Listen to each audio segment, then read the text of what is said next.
আইয়ুল ইসলামি খায়রুন, ইসলামের মধ্যে সবচেয়ে শ্রেষ্ঠ শ্রেষ্ঠ কাজগুলো কি হে রাসূল আপনি জানিয়ে দেন।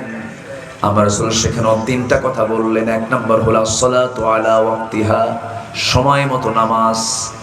নাম্বার 2 হলো বিররুল ওয়ালিদাইন, পিতামাতার সঙ্গে সুন্দর আচরণ করা। নাম্বার 3 হলো আল জিহাদ ফি সাবিলিল্লাহ, আল্লাহর রাস্তায় জিহাদ করা। এই আয়াতের সঙ্গে অনেকটা মিল থেকে যায়।